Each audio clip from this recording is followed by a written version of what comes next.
J'ai 48 ans. Je suis née en 1974, si vous avez la flemme de compter. Et puis surtout, si vous voyez cette vidéo à une autre époque qu'à 2022. J'ai 48 ans et quand j'avais 6 ans, j'habitais dans une ZUP, mais qui était pas mal famée. Ça se passait relativement bien. Bon, on était... moi, à l'époque dont je vous parle, quand j'avais 6 ans, on était en 1980. Il se passait pas grand-chose de bien méchant, j'ai envie de vous dire. Et du coup, mes parents avaient un appartement là-bas, dans cette ZUP, et assez près de chez nous, je veux dire à 5 bonnes minutes à pied, il y avait un petit centre commercial. Et ma mère, on est 3, donc j'ai 2 frères, un plus grand et un plus jeune que moi. Ma mère débordée, dit « Oh là là, j'ai pas eu le temps d'acheter du pain, j'ai pas eu le temps d'acheter du pain. » Et je lui dis « Maman, je suis grande maintenant, laisse-moi aller acheter du pain. » Vous êtes en train de le sentir arriver, le truc. Vous la sentez arriver, la quenelle. Vous avez raison, elle arrive, la quenelle. Ma mère accepte parce que j'insiste vraiment très lourdement, et puis elle finit par accepter, et donc me voilà barrée avec mes petits sous dans la main pour partir acheter du pain pour la première fois de ma vie, toute seule comme une grande, sans mon papa, sans ma maman. Mon Dieu que j'étais fière. Et forcément la quenouille, la douille, la quenelle, elle arrive. Douille, quenelle, ça fait quenouille. La douille arrive. Y a un monsieur qui vient me voir, un monsieur que aujourd'hui j'identifierais comme quelqu'un qui a environ 50 ans, qui s'approche de moi et qui me dit « Oh là là, tu sais que je suis un collègue de ton papa et il a oublié des documents au bureau et je peux pas le rappeler parce qu'à l'époque on n'avait pas de portable, hein, les amis. Est-ce que tu veux bien venir avec moi que je te les donne, comme ça il sera super content ?» Mes parents étaient comme tous les parents du monde à cette époque-là, m'avaient dit « Tu parles pas aux inconnus ». Mais ce monsieur n'était pas inconnu puisqu'il connaissait mon père. Donc, après un moment d'hésitation, je l'ai suivi. J'ai commencé à sentir la douille arriver quand il m'a emmenée dans une cave. Là, j'ai commencé à flipper, mais j'ai pas pu me sauver. J'ai pas pu me sauver parce que j'avais 6 ans et que lui était beaucoup plus vieux que moi, et qu'il y a un truc qui est extrêmement paralysant, c'est la peur. Donc, je vous passe les détails de ce qui s'est passé dans cette cave, parce que, voilà, à part une curiosité mal placée, je vois pas l'intérêt. J'ai pu m'enfuir. J'ai pu m'enfuir parce que quelqu'un est arrivé dans la cave, ça a fait du bruit, et donc ça a perturbé ces charmants monsieur. Donc je me suis enfuie, je me suis cachée dans le bureau de tabac qui était tenu par des parents à moi, qui était juste à côté de la cave où ils m'avaient emmenée. Je n'ai pas parlé, je suis rentrée chez moi. Et à partir du moment où je sors du bureau de tabac, ce que je vais vous raconter, c'est ce qu'on m'a dit. Moi, je ne m'en rappelle pas. Je suis rentrée chez moi, j'ai dit à ma mère qu'il n'y avait plus de pain. Et j'étais bizarre, mais voilà, je n'ai rien dit. Je vais me mettre un truc parce que ça y est, j'ai froid. Je me suis mis un petit fichu parce que forcément, quand on remue quelques émotions, on se pèle. C'est souvent comme ça. Donc, je vous disais donc, les jours ont passé comme ça et j'ai commencé à parler un petit peu à mon grand frère en lui disant qu'un monsieur m'avait mis la main dans la culotte. Et mon frère est allé tout grefter à mes parents. Mes parents, moi, j'ai pas vraiment eu plus développé que ça par rapport à mon frère. Vous vous doutez bien qu'il n'a pas fait que mettre sa main dans ma culotte, ni ma main dans d'autres endroits, enfin bref. Mes parents ont envoyé un courrier à la gendarmerie en disant voilà ce que dit notre fille, et est-ce qu'on la croit, est-ce qu'on la croit pas, est-ce qu'elle fabule pas, et la police les a rappelés en leur disant à 6 ans, un enfant ne fabule pas, elle ne peut même pas savoir ce que c'est, donc non, ce qu'elle dit c'est la vérité. Amenez-la nous. Donc on ouvre la barrée au commissariat de police, pas la gendarmerie, c'était le commissariat de police. On ouvre la barrée au commissariat de police, ils me font monter à l'étage, et moi, là je m'en souviens, hein, par contre. Mes souvenirs, ils reviennent à ce moment-là, et ça je m'en souviens, et c'est un petit monsieur, j'aurais bien aimé ne pas m'en souvenir. Mon esprit, mon cerveau de petite fille de 6 ans, elle a enregistré tout ça comme... Tiens, regarde, voilà 3 gros bouquins avec plein de photos de messieurs qui vont te faire la même chose. Au lieu de me dire... en fait, mon cerveau, il entendait probablement pas ce que les gens lui disaient. Mais en tout cas, J'entendais absolument pas qu'il fallait que je voie si je reconnaissais le monsieur. C'était pas ça que moi j'avais compris à ce moment-là. Ce que j'avais compris à ce moment-là, c'est voilà tous les gens, tous les hommes qui vont te faire la même chose. Et je suis en train de réaliser que ce moment-là, je vais y arriver, je vais y arriver.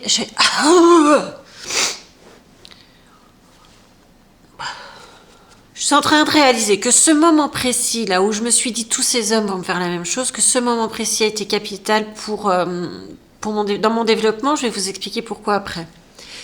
Donc on est parti de là-bas et la police a dit à mes parents, ne lui en parlez pas, ne lui en parlez jamais et l'oubliera. En 1980, la police n'était pas aussi au fait des mécanismes psychologiques de l'enfant, ni des traumatismes et du poids des traumatismes sexuels sur l'enfant. Et c'est ce qu'ils faisaient à l'époque. Je pense sincèrement qu'aujourd'hui est une bien meilleure époque à ce niveau-là, même si ça serait quand même bien que les mecs gardent leurs bites dans leurs pantalons plutôt que de les mettre dans les trous des enfants. Trêve de, je suis un peu en colère.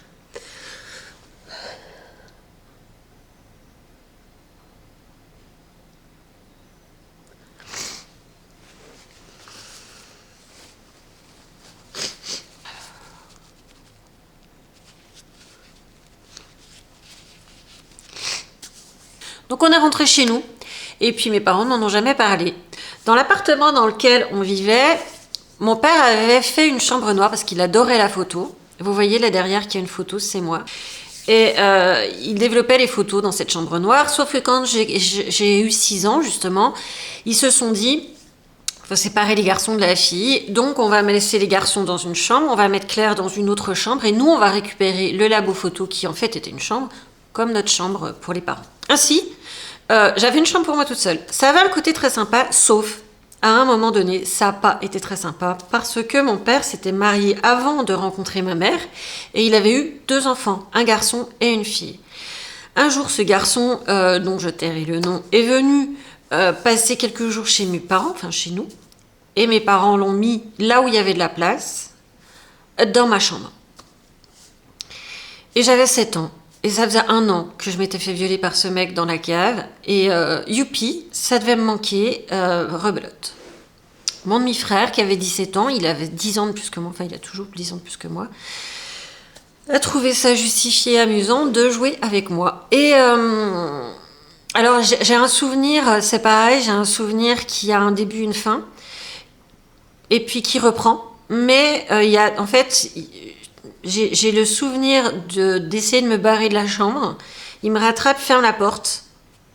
Là, j'ai plus de souvenirs jusqu'au lendemain matin où il me dit « Tu n'en parles jamais, tu n'en parles pas, ça tuerait grand-mère. » Ça, c'est hyper dégueulasse. Bref, pris par cette menace, ce risque de tuer ma grand-mère, je n'en ai jamais parlé à qui que ce soit avant mes 36 ans. Enfin, à qui que ce soit, à ma famille. Et la vie a continué comme ça. Et en fait, s'est installé quelque chose d'extrêmement pervers qui s'appelle l'amnésie traumatique. Pour moi, c'est pervers, c'est une protection du cerveau. Hein. L'esprit se protège parce que c'est un petit peu violent quand même.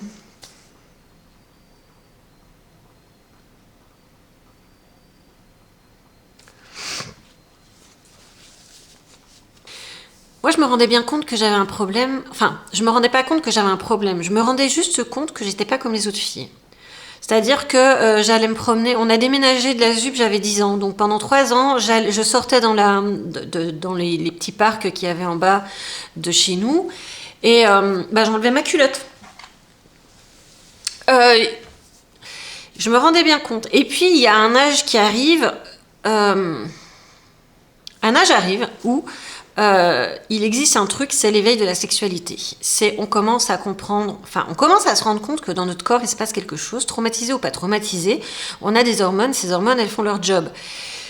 Et je me retrouve à me faire draguer par plein de mecs, enfin autant que n'importe quelle fille. Hein. Et ma réaction était systématiquement que je leur collais mon poing dans la figure. C'est une réaction assez originelle, pas tout à fait normale, vous me direz.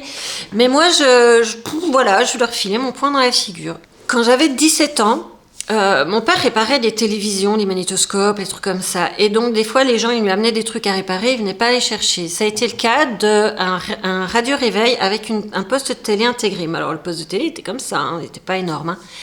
Et donc, il me l'a donné. Et j'avais 17 ans, à l'époque, j'étais en première, fin de première, début de terminale. Non, j'étais en terminale, donc c'était à la fin de mes 17 ans. Et un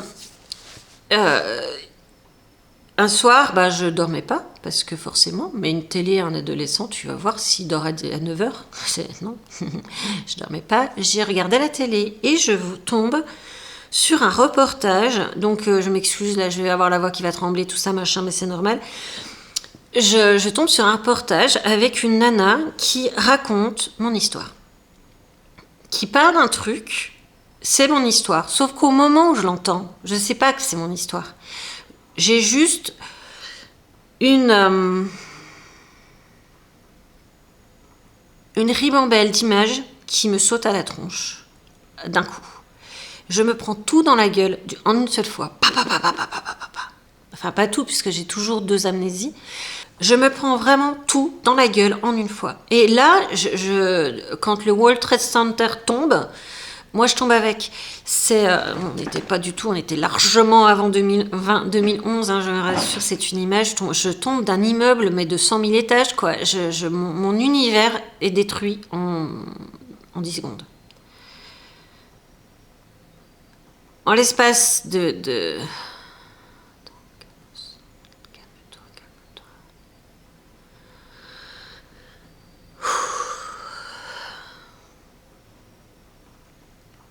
En l'espace de 10 secondes, tout ce qui faisait ma vie, tout ce qui tenait à peu près debout, je dis bien à peu près debout, s'écroule. Plus rien, des vestiges, je dirais, il y a eu une bombe nucléaire qui est tombée à l'intérieur de moi, et voilà ce qui reste, rien. Là, je commence c'est l'entrée, j'entre aux enfers. Je ne sais plus, je ne sais pas. En fait, je suis complètement perdue. J'ai un souvenir très flou et à la fois très net de ces moments-là, de ce qui va arriver à partir de ce moment-là. C'est étrange. Toute mon enfance, entre mes viols et le moment où je me souviens, ce ne sont que quelques flashs. J'ai pas de réels, vrais, gros souvenirs. Mais tout ce qui vient après cette révélation devient très très net, mais en même temps extrêmement confus. C'est-à-dire que ce qui se passait dans ma tête à ce moment-là, aujourd'hui, j'ai vraiment du mal à l'expliquer. Probablement parce que je vais beaucoup mieux et que j'ai réglé quand même pas mal de problèmes. Mais tout ce que je sais, c'est que tout d'un coup, je me retrouve, je suis en terminale, je me retrouve face à des gens avec qui, selon moi, je n'ai plus aucun sens, plus aucun point commun. J'en parle à ma meilleure amie à l'époque, qui me dit que je suis une menteuse, ce qui n'a pas aidé. Et je me renferme dans cette espèce d'hyper profonde et noire dépression. Je suis vraiment complètement larguée. Je demande de l'aide à mes parents, mais ils comprennent pas ce que je leur dis parce que je leur demande juste de l'aide, mais ils savent pas ce que j'ai. Parce que pour moi, à ce moment-là, c'était écrit en lettres de feu dans le ciel, quoi, que j'étais sale.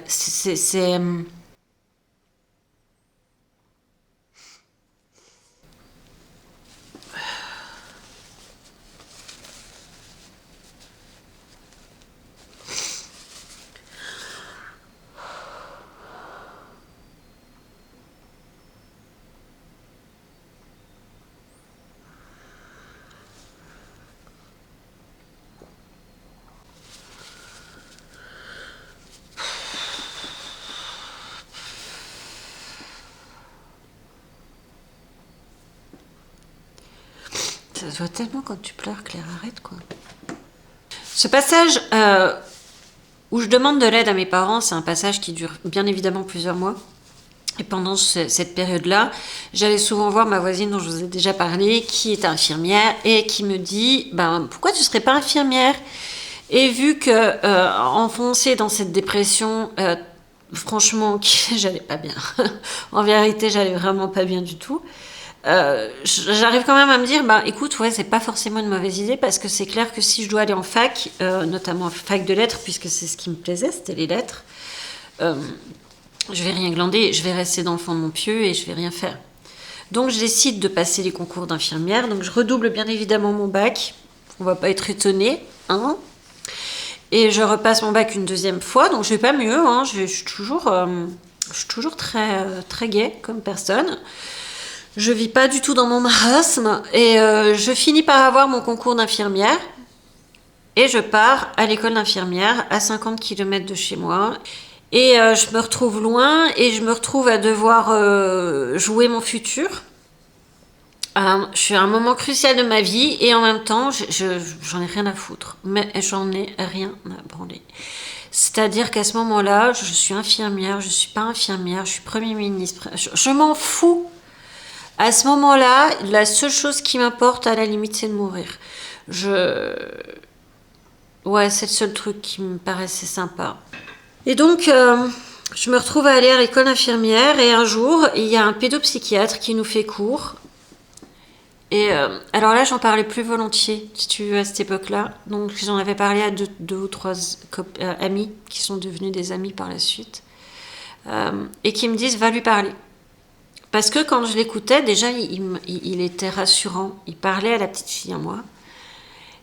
Et c'est le premier qui parlait des traumatismes de l'enfance comme un réel problème. C'est-à-dire que c'est le premier qui a ouvert une porte. Tu vois ? Donc après le cours, j'ai pris mon courage à deux mains. Je suis allée lui parler. Il m'a écoutée. Avec beaucoup de gentillesse, beaucoup de patience. Et il m'a dit, malheureusement, je peux rien pour toi parce que je suis pédopsychiatre et tu es majeur. Donc, je peux pas t'aider. En revanche, voilà le numéro d'un collègue à moi qui est très bon là-dessus. Enfin, très bon là-dessus, j'ai envie de te dire, on était en 93. C'était pas la folie non plus, hein. Les traumatismes sexuels chez l'enfant, c'était pas encore... Et il me dit, va le voir. Donc, je prends rendez-vous. On m'y emmène. Je ne vis pas de moi-même, hein, parce qu'autant dire tout de suite que je pense que me tirer une balle et ça, c'était à peu près sur le même niveau. On m'y emmène, enfin des amis m'y emmènent, et j'arrive là-bas, et là je lui déballe, mais alors tout, je lui gerbe tout, je lui vomis tout sur le bureau. Ça y est, démerde-toi, j'ai tout dit. Et là il me dit, bon ben, on en a pour un moment avant que ça aille mieux, prochain rendez-vous. Je dis, non, mais attendez, vous avez pas compris. Là, je suis venue, là, ça y est, moi je me suis arraché la peau, j'ai tout enlevé ce qu'il y avait, je vous ai tout donné, je reviens pas, quoi. Et si. Donc on est parti sur une thérapie qui a duré longtemps, bon, pour moi longtemps, mais qui a duré 1 an et demi, 2 ans. Pendant ce temps, j'arrive, grâce à lui, je pense, hein, parce que je suis convaincue que cet homme m'a sauvé la vie, même si je n'avais qu'une envie, c'était de prendre la sienne, parce qu'il m'énervait, mais à un point phénoménal. Je commence à avoir mes premiers émois amoureux, et je tombe amoureuse très très vite d'un interne, et je tombe mais vraiment folle amoureuse, et il me quitte. Il me quitte très vite. En me disant la pire chose qu'un homme puisse dire à une femme, c'est je reviendrai peut-être. Si jamais un ou deux hommes ou quelques hommes passent par cette vidéo, ne dites jamais ça, même si vous le pensez, ne le dites pas. Donc mon cerveau, il a grandi, je ne vais pas raconter toutes les autres blessures de la vie qui sont, somme toute, assez banal, j'ai envie de dire, les chagrins d'amour, les gens qui abusent de toi. Il faut savoir que quand tu es un enfant abusé et qu'on n'a pas réglé le problème, tu as un réel problème avec le mot non. Je sais dire non quand on me demande si je veux du pain, je sais dire non, tu vois. En revanche, si on me dit tu veux bien coucher avec moi, enfin encore que on m'a jamais demandé mon avis, hein, c'est horrible de dire ça, mais c'est-à-dire qu'en fait la relation sexuelle derrière, elle a jamais été simple, elle a toujours été, enfin quasiment toujours été dans la violence psychologique pour moi, pas du tout faite violemment de la part des hommes. Ils se rendaient pas compte, ils savaient pas ce qui se passait à l'intérieur de moi, mais moi j'allais vomir à chaque fois qu'il y avait eu un acte sexuel. Après j'allais vomir.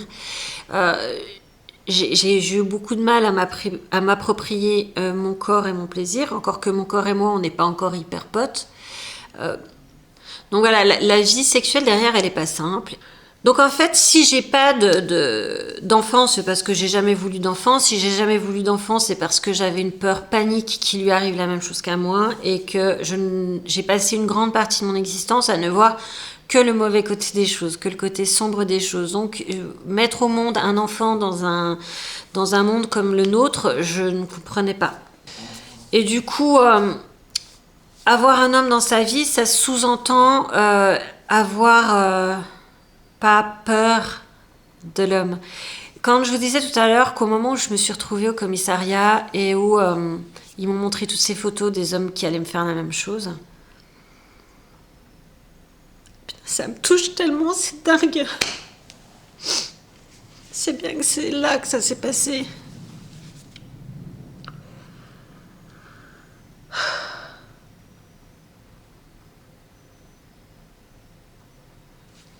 C'est chouette parce que, bien sûr, c'est super dur de vous en parler, d'en parler tout court, d'en parler et de se dire que tout le monde pourra le voir et que tout le monde sera ça de moi. C'est vrai que c'est pas facile, mais c'est un choix que je fais, que j'assume. Après, ce qui est chouette, en fait, c'est que je viens juste de me rendre compte qu'une des clés de mon problème, des problèmes que j'ai, je viens de la situer, je viens juste. C'est ouf, je viens de m'en rendre compte, juste là. Et je sais pas si je pleure de tristesse ou de soulagement, j'en sais rien. Je pleure.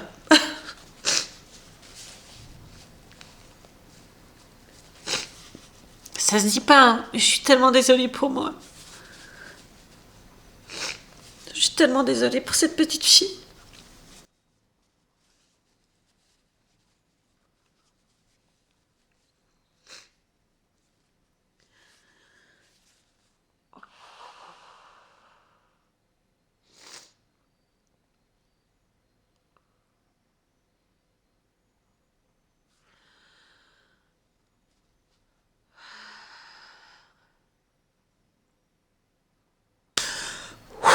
Allez, haut les cœurs.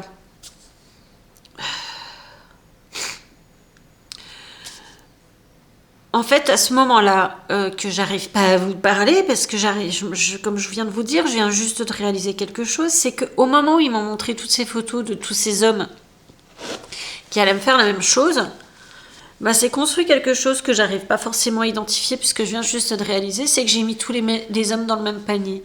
C'est-à-dire que pour moi, encore aujourd'hui, un homme, il va me faire du mal. Et je pensais à ce pote dont je vous ai déjà parlé, qui est un voisin et qui a des attitudes qui me saoulent. Je me rappelle que Rachel m'avait dit, moi, ton pote, il resterait pas pote longtemps avec moi. Je l'ai évincé de ma sphère. Je ne veux plus le voir. En étant fière de dire je ne veux plus le voir parce que j'ai réussi à me faire respecter pour une fois. Et en fait, ce qui me choque là-dedans, c'est qu'il ne demande pas... il me viole dans le sens où, attention, il n'y a rien de sexuel, c'est que je suis avec des amis, il faut qu'ils viennent toujours, il n'est pas invité, il faut qu'il squatte la place, il faut qu'il squatte le moment. Là, je lui ai envoyé un message samedi en lui disant, je ne te parle, j'ai pas à t'expliquer pour le moment, j'ai pas envie de t'en parler, tu as fait des choses qui m'ont déplu, mais pour le moment je ne veux pas t'en parler. S'il te plaît, respecte mon choix. Et ben il ne respecte pas ce choix, il dit mais qu'est-ce que j'ai fait? Et tu vois, je parle trop vite, je le sais, mais en fait, chaque fois qu'un homme a une attitude comme celle-là, où il ne respecte pas les limites que j'ai posées, où il essaye de rentrer en force, où il n'écoute pas ce que j'ai besoin de dire, ce que j'exprime, et ben je deviens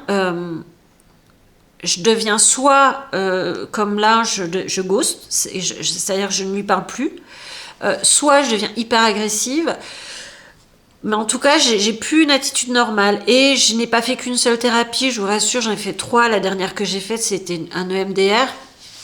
qui a duré 9 mois de MDR. Ça m'a énormément aidé. Souvent, je dis, ça me permet de parler de mon viol sans pleurer. Bon, bah, pas aujourd'hui, manifestement. Mais, bon. Les hommes, je ne vis pas avec un homme, je n'ai pas je n'ai pas de copain, je n'ai pas de fiancé, je n'en ai jamais eu. J'ai déjà eu des petits copains. La plus grande histoire qui a duré pour moi a duré 5 ans. Et c'est pas quelqu'un qui était... il habitait loin, donc on se voyait vraiment pas souvent. Mais vivre avec quelqu'un qui est là, je ne l'ai jamais fait parce que je n'ai jamais eu suffisamment confiance en un homme pour pouvoir lui permettre d'avoir accès à tout ce que je suis. Je me souviens du moment où j'étais chez une de mes amies avec mon frère. Mon amie, sa mère est morte dans une avalanche et mon frère était à Toulouse quand l'usine AZT a explosé. Et je les entendais parler de leur traumatisme et je ne nie pas du tout que c'est des traumatismes. Je veux dire, perdre sa mère et en plus dans un accident comme celui-là, ça doit être extrêmement violent.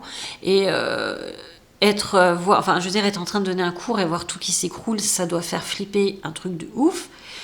Mais ils disaient quelque chose qui m'a complètement bouleversée. Ils ont dit, tu te rends compte, ça a complètement dérangé les cases dans lesquelles les choses étaient rangées. C'est-à-dire que pour eux, leur structure interne, elle est organisée. Peu importe l'organisation.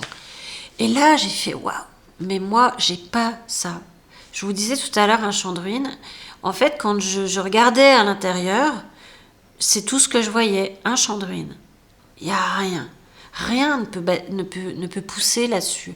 On ne peut rien construire là-dessus. Il y a rien. Pour moi, il n'y avait rien. Et ce dont je vous parle, c'est à peu près en 2006-2007. Hein. C'est pas un moment... peut-être 2005. C'est pas hyper vieux. Hein. Et aujourd'hui, je ne dis pas que je suis encore en champ de ruines. Je dis qu'il y a des fleurs qui ont poussé, mais je ne suis pas structurée. Et c'est pour ça que j'ai cette vie que je pense un certain nombre d'entre vous ne comprend pas. J'ai pas de mari, j'ai pas d'enfant, j'ai un nombre d'amis autour de moi que je limite parce que j'ai des problèmes de confiance absolument énormes.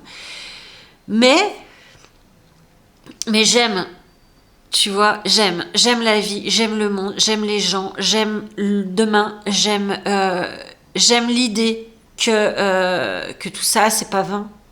J'aime cette idée de me dire que j'ai pas passé les 3/4 de ma vie avec une clé entre l'index et le majeur, à me retourner, à avoir peur de tout, de mon ombre, du moindre bruit, de n'importe qui, parce qu'on a volé quelque chose d'essentiel.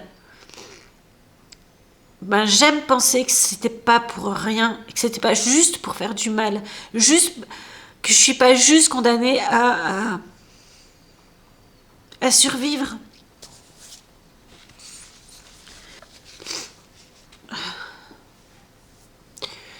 Il y a un peu plus de 2 ans, j'avais créé une chaîne dans laquelle je parlais de ça avec beaucoup plus de pudeur que ce que je fais aujourd'hui. C'est-à-dire que je ne m'autorisais pas à pleurer devant la caméra.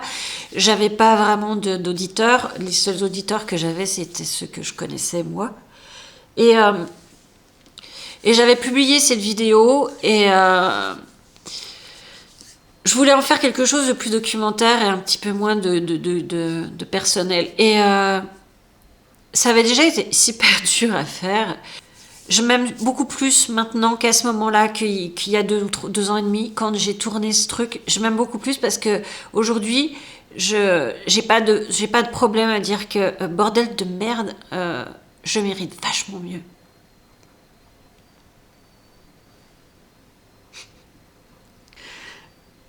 C'est vrai.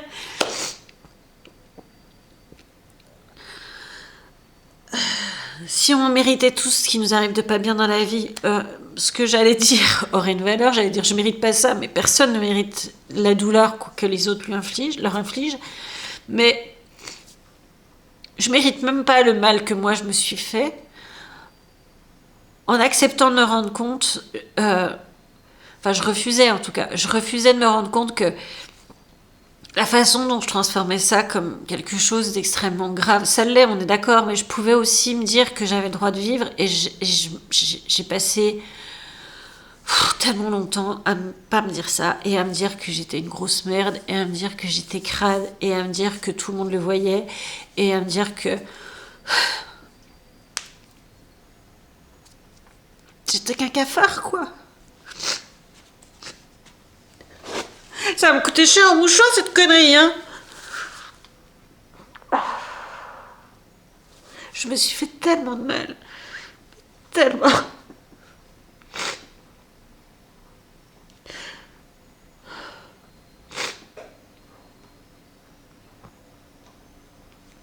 Aujourd'hui, j'ai vraiment de la peine pour la petite fille à qui on a volé son futur.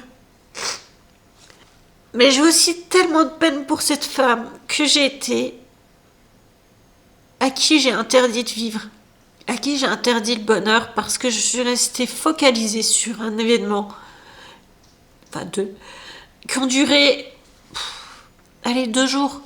Si je me, tu vois, je veux dire, même, c'est même pas ça, tu vois, c'était quelques heures. Et j'en ai, je me suis auto-condamnée, en fait. Au lieu de dire c'est qu'un événement et c'est du passé, je vous disais l'autre jour, le passé, derrière, il est mort. C'est un mantra. J'ai fait dire un très gros mot, encore une fois. C'est un mantra que j'essaie de me répéter. Le passé est mort, le passé est mort. Le passé, il est mort, mais il a des conséquences. Et ces conséquences, j'ai pas réussi jusqu'ici à trouver les conséquences positives. Après, oui, bien sûr,